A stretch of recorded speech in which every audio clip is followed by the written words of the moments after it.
Hi, and welcome to the Hollywood Dreammaker podcast. I'm your host, Billy Gallo. I'm a 35-year veteran actor. I'm the kid who came out to Hollywood with $200 in my pocket and a one-way ticket when I was 18. Didn't know a soul out here, and I've been living my dream ever since. I've had an amazing career. I've been an Academy Award-winning film, blockbuster film, hit TV series. You name it, I've done it, and I got the IMDb credits to prove it. 6 years ago, I opened up my own school, the Manhattan Actor Studio, where I found my true passion. That's teaching the craft of acting, but not only teaching the craft of being the guy. Success leaves clues. I know how to make dreams a reality. I did it for myself, and I do it on a daily basis for my students. And I can help you achieve yours. Welcome to my podcast. Let's get started.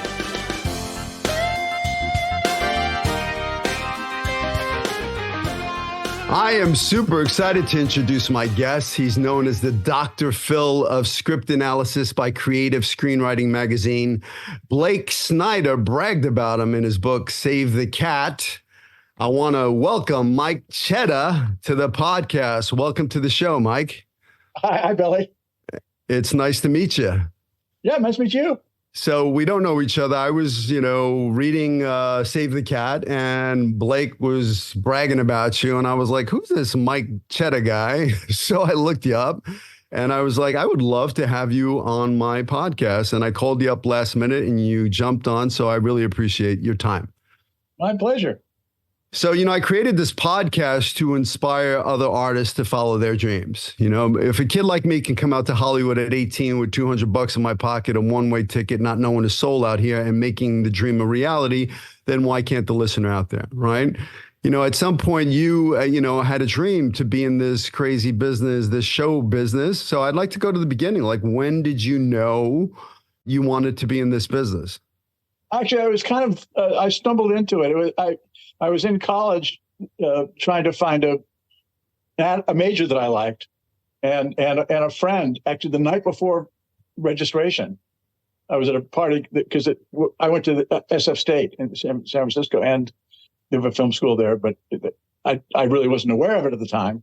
And we were all, and in San Francisco State at the time, it was to get a good class or get any kind of class, you basically had to stay up all night and line up outside the gym to register for the classes you wanted. Even if you don't know what classes they are, you want to be in that line. So we'd have a party. Traditionally, you have a big party on Sunday night. Everybody gets like shit-faced. And can I, by the way, yeah, you can. Okay. So we'd all get loaded and then go stand in line, and the party would continue while we stumble. Then dawn breaks, the doors open, and we go in and register. And I didn't know what I was going to register. And the woman whose house we were in said, "Mike, you should be in film." And I was like 19 years old. I didn't know what I wanted to do with my life.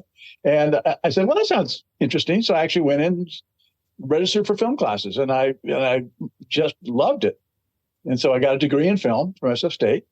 And then I had to get like a job after graduation, and I ended up doing documentaries for a while. I worked in Canada for a while, in Toronto, for a TV network there, and then I did some writing, wrote sitcoms and all kinds of stuff, and then you kind of run out of stuff to do in Canada.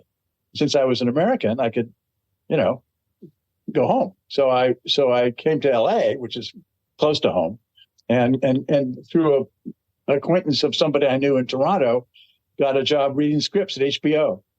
And I was older than most of the people that read scripts when they come start reading scripts professionally, and was kind of smart about comments I'd make, and I got noticed because I spoke up, and I got a job at HBO as an executive, and then I went from there to work at Disney, and then work at some back in the days when Eisner and Castleberry had taken over Disney moved over from Paramount, and it was like that was my real education in the business, working for those two guys. They were so damn smart, and every meeting you had with them was a postgraduate course in filmmaking. They were just brilliant. They're brilliant guys. And so I was there for a while, and then I went to work as a his various small production companies. And then after working, as an executive, a creative executive for a long time, I realized that there was a lot of really crappy writers making a lot of money. And actually, I was probably more talented than they were. So I started, I decided I was just going to be a writer, and did that, and then worked at it. I met Blake in my Blake Snyder while I was an executive, and we kind of were friends because we both loved analyzing movies and thinking about movies and thinking about theory about movies, and talked a lot of the stuff that's in Save the Cat came out of discussions that he and I had, as he says in the book. And so afterwards, we teamed up and wrote some scripts together and sold some pitches, and we never actually got a movie made. He got a couple made, and I got one made. And then we, then after I sort of aged out, as you'll see from the gray hair, I aged out of being a working screenwriter.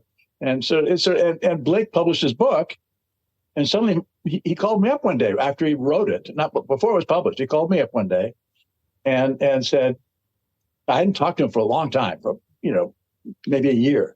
And he said, well, I wrote this book, and actually you're in it. And do you have your domain name for yourself? And this is like in the 90s. He was talking gibberish to me. I have no idea what he was talking about. And I said, huh? I said, well, I put you down as, and it's in the address is still exit because he called me up and said, register this name, MikeCheda.com.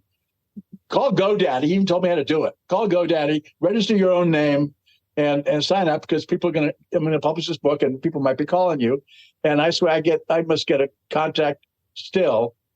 15 years after Blake's death, I still get at least one email or phone call a week from his book. Wow, that's amazing. How did he pass? It was technically a pulmonary embolism. I think because he was doing a lot of traveling because he got real popular. He went to China, he'd go to Europe, and he spent a lot of time on planes. And he was feeling lousy. Went to the doctor and went to the hospital feeling lousy one night, and we were like waiting on a deal. We were actually, I was waiting for the phone to ring because we had gone out with a pitch, and I was expecting our manager to call me, with the results of the pitch, and Blake went to the doctor. Doctor said, you'll feel better tomorrow, and he died. It's a pulmonary embolism. Yeah. Well, I'm sorry to hear that. When I was looking, for Blake and I read that he passed, and I was like, well, it was very sad to hear that. But he left his legacy behind. I mean, Save the Cat is, there for all writers. And he was so proud of that because he wanted to be remembered as the guy who wrote the book. It meant a lot to him. So it's really nice when people talk about it and you go online and people are arguing about what he means by this and what he means by that. And it's hilarious to me. He would love it. So, you guys collaborated and talked about it. I mean, is this your process? The Save the Cat process? I mean, it's got a very strict structure. It's not our process. It's the process. It's the process. If a book you should read, I mean, if you read Save the Cat, it would be redundant, but you might want to see Sid Field, S-Y-D Field, wrote a book called, I think it was called Writing the Screenplay. Yeah. And it's what he did was he just figured out the formula. It's the formula that's always been used. The 3-act structure has been the structure of movies and novels and plays forever. I think since Plato, and all Sid Field did was describe it. He called it the paradigm of movies. And then when I first read Sid Field's book, this is long before Save the Cat. I read Sid Field's book and I said, "Oh, come on, it can't be that simple. This has to be horseshit." So I actually sat down with some of my favorite movies, and back then it was VHS. And I played my favorite movies on a VHS player and timed when all the act breaks were. And God damn it, Sid Field was right. It was that 3-act structure. It was like he nailed it. And so Blake and I would talk about it all the time. And he started doing his own thinking about how movies worked, and he's like way more entertaining to read than Sid Field. That's the joy of Save the Cat. He makes it all sound so. In fact, he makes it sound so flip and simple that you think this can't be real. But it's the basic structure of it's how people in Hollywood have always made movies. They've always had corkboards with plotting out stories. They've always had, he was just exposing how the bones of how it was always done.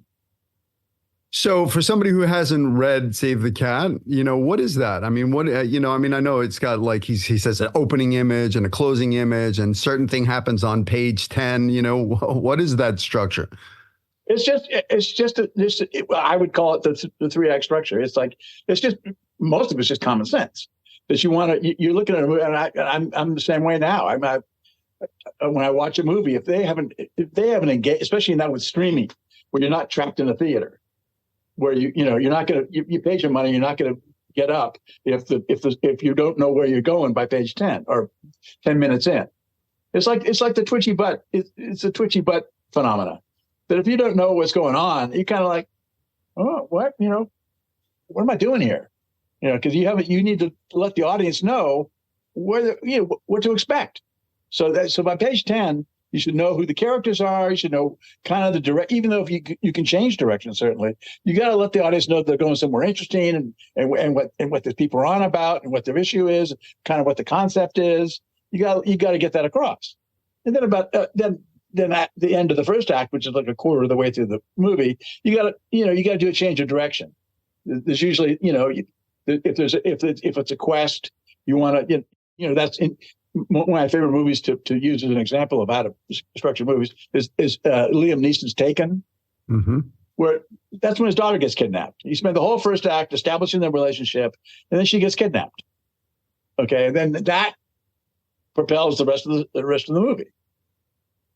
It's like that. So that's what happens at the end of the first act. Then the second act is usually is twice as long as the first act, and with kind of a shift in the middle. But that's muddy. That's an overemphasize. They call it the midpoint. People overemphasize the importance of that. It's not really. You just need like an hour of cool shit, and then building to the end of the second act, where usually, especially in adventure movies, which I like and have made, it's like when you're fucked. Your protagonist is fucked. Whatever he was going to plan isn't going to happen. Whatever whoever the bad guy is, he's reversed. It turns out that he's inside the whatever. He's got the drop on the good guy. In James Bond movies, that's when the James Bond is tied to the shark or to the buzzsaw or to the atomic reactor or whatever the all is lost moment is. That's that moment. And that's the end of the second act. And the third act is all about resolving the story. That's the 3-act structure as brief as I can make it. Right. So if I'm a young aspiring writer or an actor that has an idea, I tell my actors all the time, don't wait, create your own projects. You have this cool little device in your phone, this phone in your back pocket. I mean, you can write, shoot, you can edit, you can do everything in it. Now, back in the day when I came into town, in 1984, there were no cell phones. There was no GPS. I mean, it was like a paper map and, the bus and, you didn't have those tools, but now they have this cool tool. I mean, they can literally dictate a script if they don't know how to type. I mean, there's apps that you can, just speak it into it. I mean, are you familiar with the film Tangerine? Yes. Yeah. Which was all shot on an iPhone. It's amazing. Yeah. Yeah. Years ago. And now technology is even better. I mean, that's all you need. All you need is a good idea, some compelling characters, some idea of what you want to do. I mean, look at Curb Your Enthusiasm. There's an entire series without a script. There's no script. There are very detailed outlines, but Larry David just gets people who are good at improvising, gives them a really fun story, and lets them go. Yeah. So I'm looking at your library behind you, and you got a lot of books over there. So, if I'm a young aspiring writer, you mentioned Sid Field's book. What are some of the other books that I should read? None of them. None of them. Go read screenplays. Go watch the movies that they're based on, and classic ones. I mean, I can't tell you how many times this has happened. I've said, go watch a Preston Sturges movie to somebody who's contacted me through the book, and they say, yeah, but that's like so long ago. Watch the movies.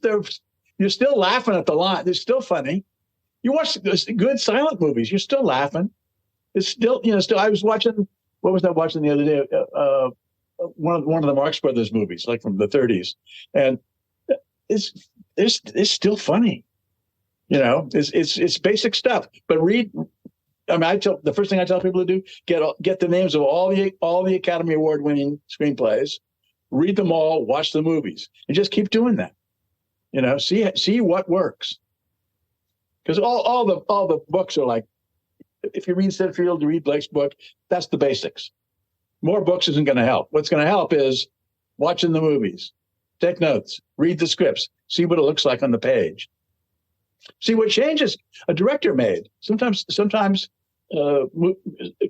frequently, movies are worse than the scripts.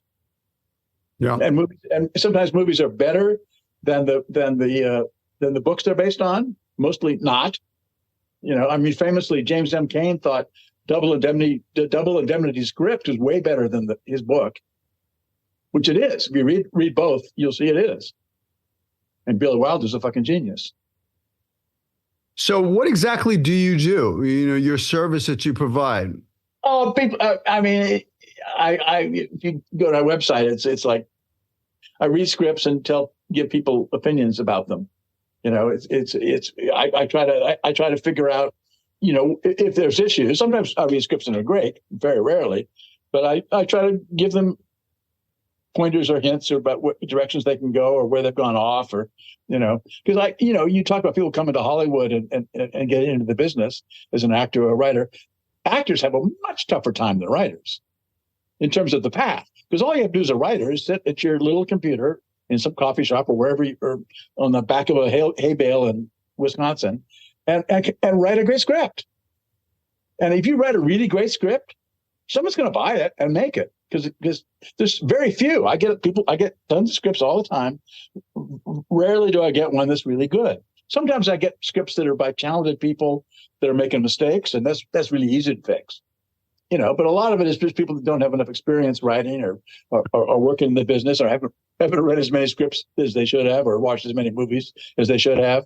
And that's more of an uphill battle. But if you have a great script, that's like you're in the business. Because people will want it. They'll fight over it. Whereas an actor, is like, you got to kick down doors. It's hard. So let's say you've written that great script, right? And you're on that hay bale writing it, and you don't really know. I mean, how do you get it out there? I mean, how do you, if you don't have an agent?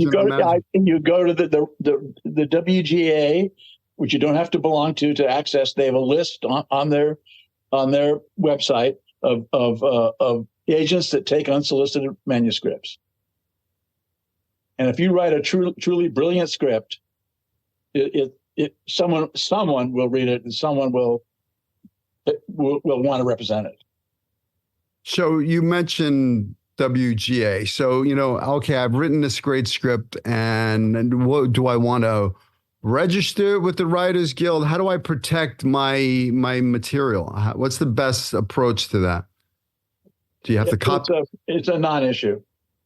It's a non-issue. People that aren't in the business, in the writing business, are all obsessed about that. They get there are copyright lawyers who will take your money and copyright your screenplay.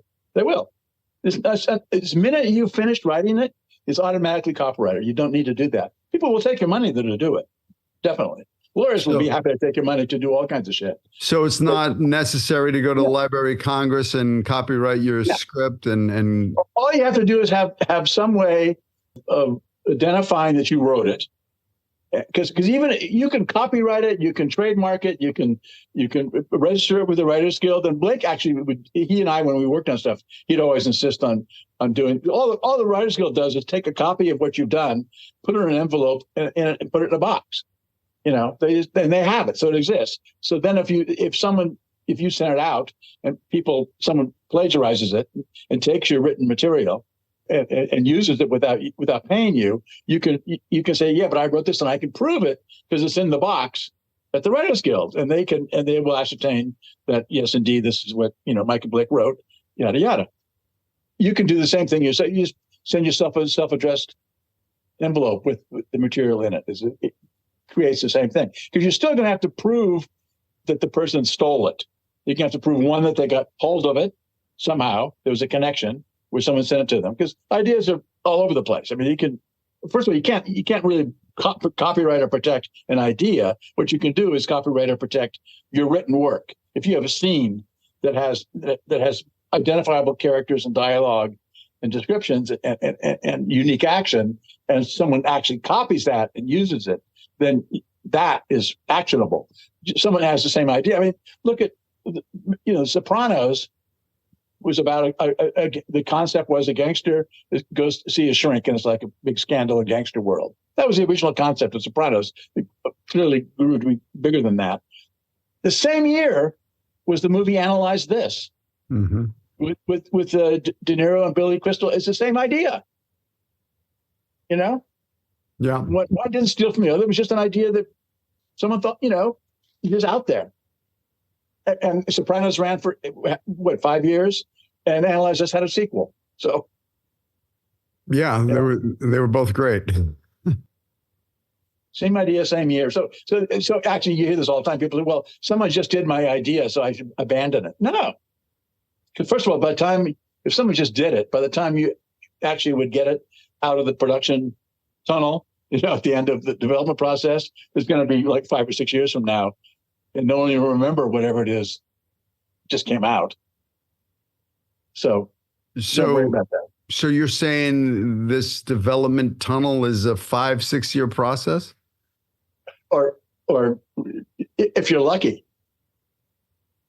Okay. Yeah, it can be a 20-year process. I mean, ask your buddy George. It's like, it can, it goes on forever.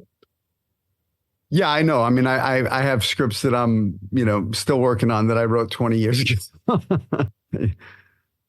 So, I'm talking about the development process after they buy it. After they buy it, it still can go years. And they forget. They forget they own it. Yeah. What about like I'm writing something right now and it's based on my life story, like life rights. You own your life rights, so it's you, because it's you. But if somebody wanted to buy the script, would they have to buy the life rights? Is that how it works? Yeah, they would. I don't know how that agreement would work, but yes, you would agree to sell not only the written material for a certain price, but you may, and I don't know whether it would just be included as part of as a paragraph in that agreement, or if there'd be a separate agreement. You have to talk to an entertainment attorney about that. I don't know. But yeah, you would sell both. You have to sell all rights. In your experience in reading many scripts for HBO, and is there something that you feel like that's a sellable project to focus? I know the horror genre it probably sells a little easier than some of the others. Is there a genre that you want to kind of focus in on if you're just starting out? Something you're comfortable with, something you like, I for some reason fell into doing action movies. So that was kind of my genre, but what are you good at? If you're funny, right? Comedies, especially if you're an actor and you identify with stage work and you're good with characters, then you do, character study, kind of, character driven stories. It all depends what you're comfortable, which you have to determine what you're comfortable with. How is it important for, writers to understand the business side of Hollywood? That's you hire people to do that for you. I mean, I people keep saying, well, you want to write to a certain budget, and you want to keep your costs low and keep it small. Well, that's fine if you're producing your own stuff. You want to do that. But in terms of getting attention, if you're on the hay bale in Wisconsin, let it rip. Just there are people that worry about that shit. You don't let it strap you down. Don't let it impede your creativity. So write it big, let it go, whatever. If I have a scene on a plane, have a scene on a plane. It doesn't have to be on a bus. Exactly. There's lots of shit that's going to happen to your work before it gets in front of a camera. What advice do you have for writers that are struggling to get into the business? You're not there yet. You need to do another draft, make it better. Because they'll get in the business if they're good. They'll break in. I mean, and you know this. Actors know this more than anybody. I mean, that's what they call it: breaking into show business. You have to basically kick the door down and break in. You know that. Yeah, I mean that's what I did. Everybody does.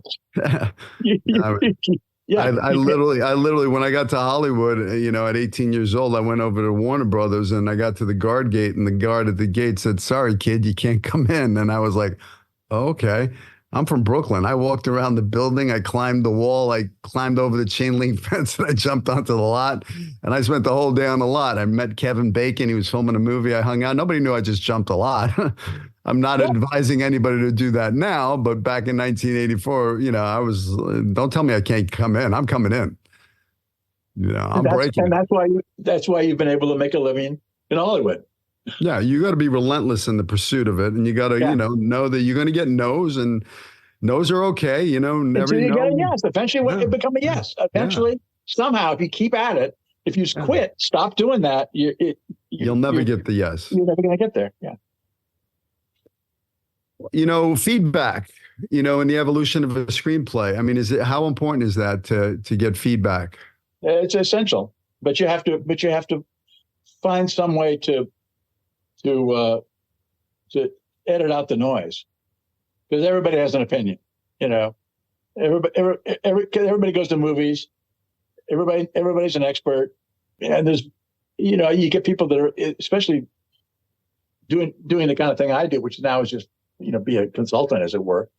You see people doing the same thing online, and I would say people say, well, so and so said this about my script, and I said, go to IMDb. Check their credits. If someone doesn't have a credit, if someone doesn't have the experience of getting something made and seeing what goes into it, no. Yeah, don't listen to them. Get an opinion. Well, I see it all the time. I have an acting school here, for 10 years.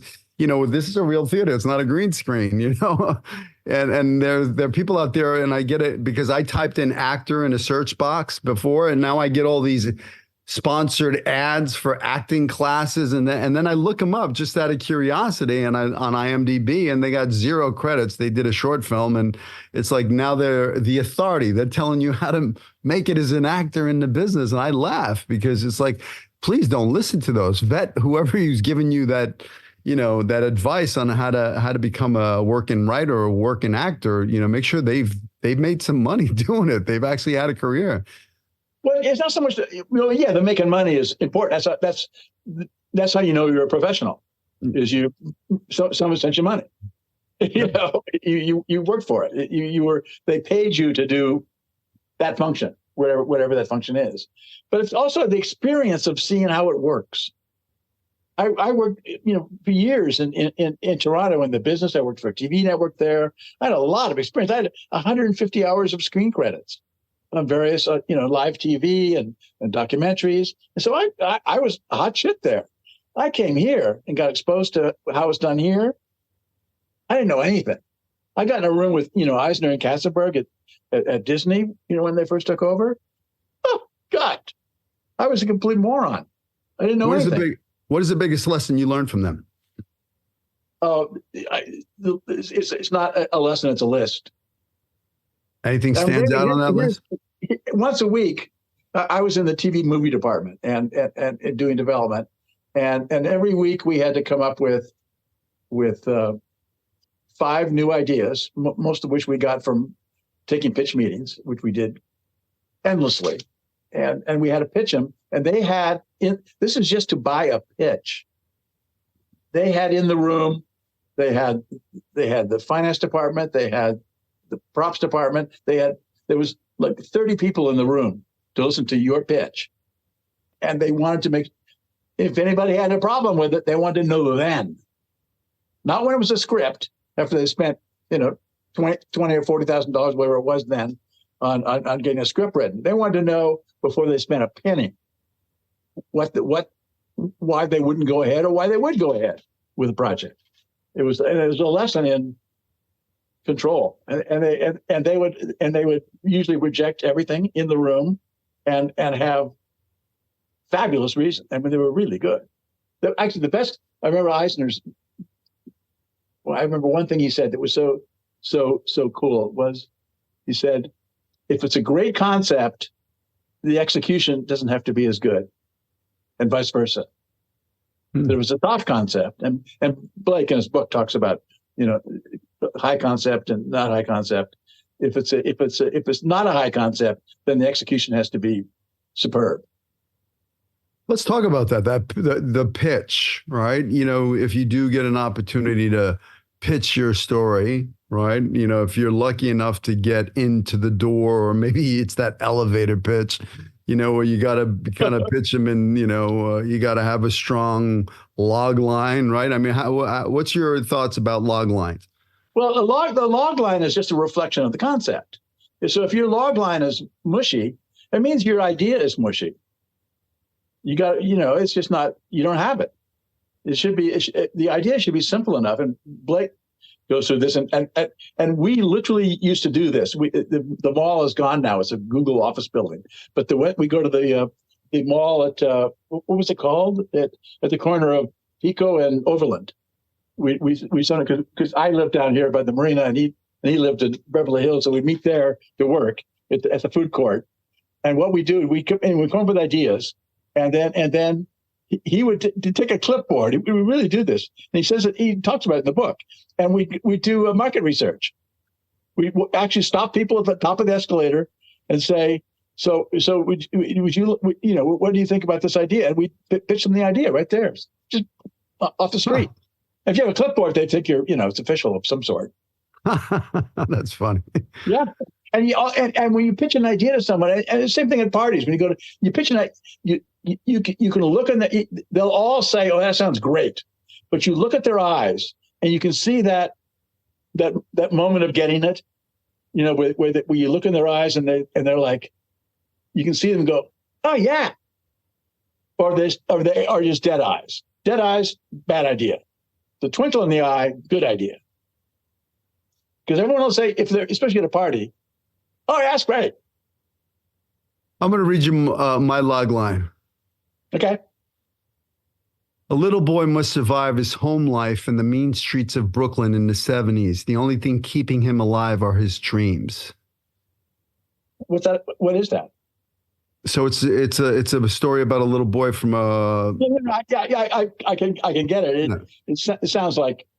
Yeah, because there has to be something else that. Because I think I've sort of heard that story. Cool. It's got to be something about it that grabs me. Yeah. So that's my whole. Log lines are hard to do. It's like trying to figure out how to. Well, you're missing something in your concept. You're missing something. Okay. I mean, whether is it? I mean, I think about Woody Allen came from, I guess, a similar background. I would assume, many years before you, but he would ride the subway to his job, and he would make himself write 100 jokes on a subway ride every day. Wow. Yeah. Now that sounds interesting. See, I got you. That character I'm interested in. Yeah, I mean that's a discipline to write 100 jokes every day. And he could do, and he could do it, and they're probably all funny. Yeah, which is terrifying. But that's just an example of something that's unusual, that is not just a kid. You have to. Henry Hill in Goodfellas had a similar background. He was working class family. He was kind of, wanted to get out of there. He became a gangster. Mm-hmm. Okay, that's another interesting twist on the same environment that you're talking about. Yeah, well, there's elements of that in my story. I mean, that's when I kind of got lost into that world. But find an element, a particular element that you can focus on, and then develop that and pitch that. And then once you get the really good concept that sounds exciting in just a log line, it sounds more exciting than what you already have, then write the script based on that. Because you need a hook of some sort. There's not just another slice of life coming of age story. Got it. What was the film that Clive Owen? What was it called? Clive Owen plays this guy who's like a plumber or something, and I wish I could remember the name of the film. Who lost his tools, and the whole movie is him and his kid going around trying to get his tools back. But he has a quest. It's a coming of age in Massachusetts, but it becomes a quest. So even though it's all about growing up and the people in his life and all the things you probably have in your story, but but the hook is just a simple quest to get, because the guy has a promise of a job. He's been out of work, and he doesn't have his tools. He can't take the job unless he has his tools. And it's a simple, kind of a dumb quest, but it carries the movie. Yeah. Well, I mean, for me, it was, I was 11 years old and Universal Pictures came to my block in Brooklyn, and they parked all their trucks on my block, and they were filming a movie called Nunzio. And Morgana King, who played Marlon Brando's wife in The Godfather, she was one of the leads in the film. And I was an 11-year-old boy coming home from the park, and I saw all the cameras in the trucks, and I ran down the street, and I said, "What's going on here?" And she said, "We're making a movie." I go, how do you get in a movie? I want to be in a movie. So she showed me a picture and a resume. I ran home, took a Polaroid picture of me, wrote some stuff down on a loose leaf paper, and ran down the street and gave her my picture and resume. And she laughed. She got, told the director. The director said, "Go home, kid. Get your parents. We're going to stick you in a movie." And I ran home, and Ma, they're going to stick me in a movie. And my mother said, "You stay in the house. You don't know what kind of movie they're making down there." And I ran down the street. I grabbed the director by the arm. I said, "My mother doesn't believe you. You got to tell her you're going to put me in the movie." And he said, "We're Universal Pictures. We're going to pay your son." My mother said, "You're going to pay him? Got to take him." So I showed up, and I got to the set, and there was a little actor who had a speaking role in it, and I looked identical to him. Everybody thought I was him, but he wasn't working that day. So they gave me the star treatment. I got into makeup. I got a little powder on my nose, a little craft service. I told me I can eat anything I want, and that's when I got, and I walked onto that magical world, the set. They build all the interior sets on my block in a bungalow, and it was like Hollywood was on my block, a soundstage. And that's when I got bit by the bug, and I knew I wanted to be an actor. And it was truly. So let me give you a log line. Okay. So an 11-year-old kid. Where are you growing up? What neighborhood? Brooklyn, New York. Of course. Well, how could it be anywhere else? So, an 11-year-old kid growing up in Brooklyn in what year? 1976. Okay, in the 70s, a movie comes to shoot in his neighborhood, and he drives the entire crew crazy until he actually gets himself a part in the movie. There's your log line. Cool. I'm interested in that. Awesome. I may be more interested because I threw it back at you, but nevertheless, it sounds like I can see something. Got it. The way you pitched, I couldn't see anything. I just saw it's another coming of age story. Got it. So what are the elements terrific. I like that.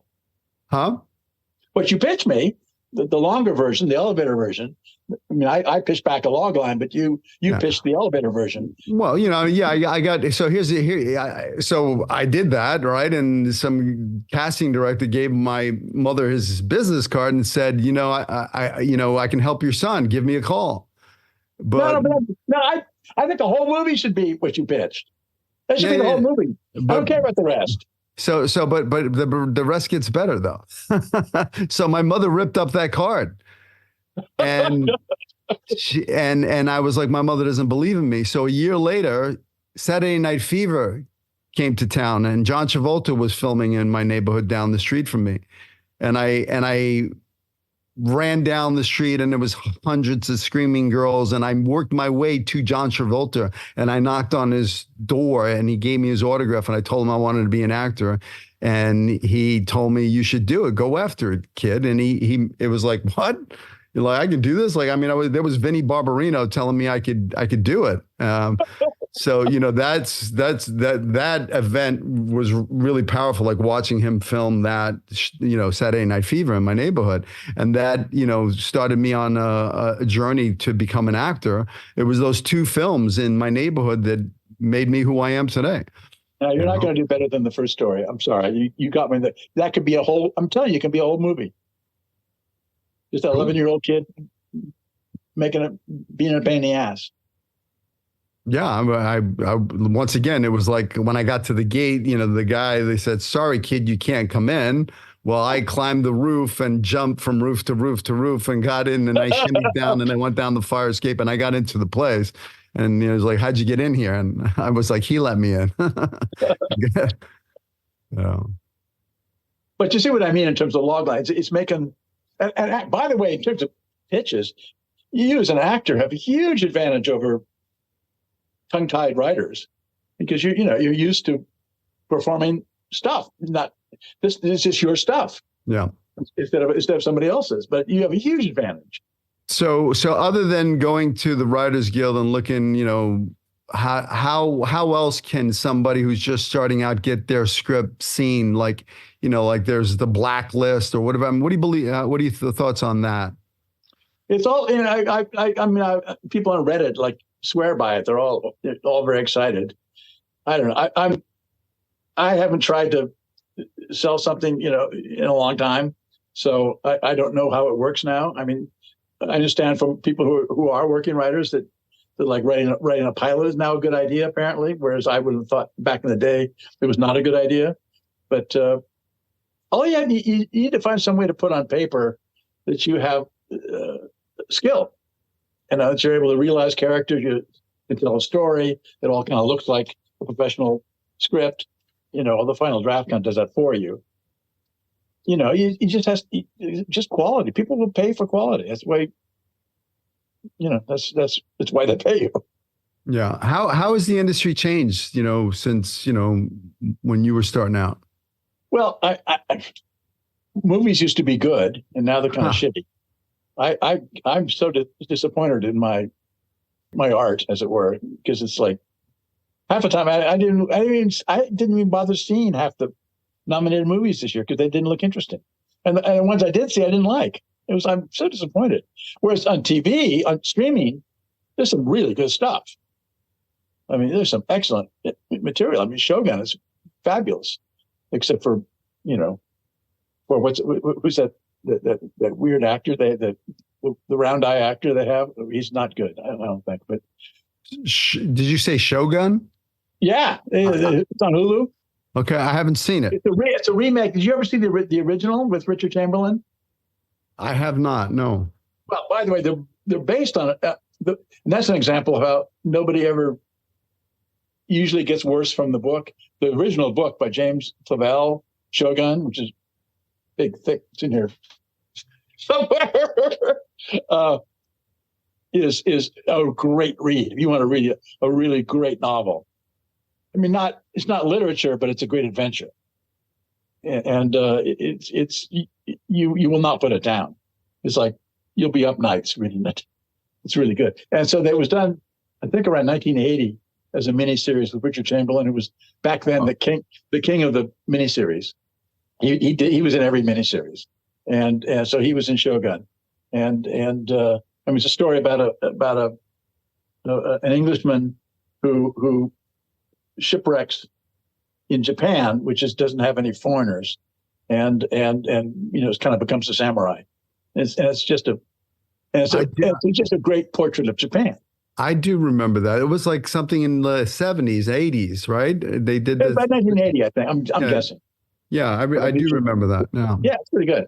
And so it's been remade as a miniseries, and it's airing now. They have 2 more episodes on Hulu. Cool. I got to check it out. Yeah. So, can you share some examples of successful films that have effectively utilized the principles outlined in Save the Cat? All of them. All of them. Yes, that's the whole point of Save the Cat. And people don't get it. Except for, I mean, bad movies sometimes don't follow it. And people like try to, I mean, what's you've seen the Zone of Interest movie? Zone of Interest? Yeah, got an Academy Award for foreign language screen or whatever. I don't know what. I did not see it. No. Avoid it. It's got an Academy Award. I mean, I watched Lenny, which was I'm watching it, Maestro, and I'm watching it, and I actually watched it with a friend of mine who's a Emmy Award-winning costume designer. And we're both watching it with centuries of experience, and we're watching this here, and halfway through it, I turned to her and said, "What is this about?" Because because you think it's good when you're watching it because it's so well done. Yeah, I mean, the craft is just how Bradley Cooper didn't get the Academy Award. I have no idea because there was so much better performance than Oppenheimer. Well, Oppenheimer was a better movie. Not that much better. His performance was amazing. It was amazing. Yeah. I'm watching going, that's Bradley Cooper? Yeah. I mean, it's the best performance since Oldham as Churchill. I mean, it was like amazing. But the movie it was just, let's show Bradley Cooper being in makeup and good costumes and good everything. I mean, it was the craft on it was just astonishing. Yeah. But it was basically about his wife putting up with his shenanigans. I mean, the title should have been Lenny's Beard. That's what it was about. Yeah, I mean, I thought his performance was amazing. I mean, once again the dramatic structure of the story, like you said, what is it? What that's what I'm struggling right now with my screenplay is like, I want to make sure that by page 10, exactly what you're looking at. I had some scenes in it early on that were kind of pushing in a different direction, and it's like, what are we watching here? I mean, that was essential. I mean, back in the day, the joke used to be that because you go when you're an executive, you take like 10 screenplays home with you every weekend, and you get through it. But you're reading them, and if by page 10 you don't know what's going on, you just pitch it. You're done. Because you don't have time to waste on people that don't know what they're doing. So if somebody wanted to, have you read their script, what's the best way for them to reach you? They go to my website, mikecheda.com, and there's instructions. Right. So if you could go back and give some advice to the younger Mike, life advice, career advice, what would that advice be? Well, when I one time, jobs not taken. I had opportunities to go one direction, and I went another direction, and I probably fucked up. To take some jobs that I shouldn't have taken, and pass on some jobs that I did take. So those kinds of things. Got it. And, for that, once again, for that kid that's got a dream about, breaking into the business as a screenwriter, what's the best advice you can give them? Write a good script. That's all. It's really simple. That's all you have to do. Seriously, just write a good script, but it has to be good. Don't try to shop it before you're really convinced that you can't do a single thing with it. That you use if you use one of the rating services that's online or someone like me or whatever, everybody's looked at it and they say, oh, this is great. Yeah, because no one argues about a great script. There's so few of them. Yeah, and writing is rewriting and polishing and rewriting. Yeah. And it's really hard, and nobody does it. Everyone thinks that I have a great idea, and I wrote it. And my brother says, "Oh my God, you finished that script? That's great. So you're ready to send it to an agent?" No, don't do that, because you're gonna burn a bridge. Yeah, you get one opportunity. Once they see your script with your name on it, with your story, and they read it and it's not there yet, they're like, you're not going. They don't want to read it again, unless it's a very particular circumstance where someone loves the idea. They're totally wedded to it, and they say, "Well, I got to see the draft. Where is the draft? I'm very excited about it." That's rare. That happens. I have if a question. If you write something really good, you will either you'll sell it or you'll get yourself a job. I mean, that's just I can pretty much guarantee it. But it's predicated on writing the great script, which is really, really hard. Yeah, I mean, it's an art form. People think it's easy. It's really it's a dedication to the craft. It's more of a craft than an art. I mean, a lot of art is involved for sure, but it's learning the craft. Because I've written terrible scripts that looked really, because someone wanted me to do certain things. I'm not going to bring any names about it, but it looked like it was a good script. I can make a script look exciting. Because there's tricks. I got a question. And this is I was looking at my scene count.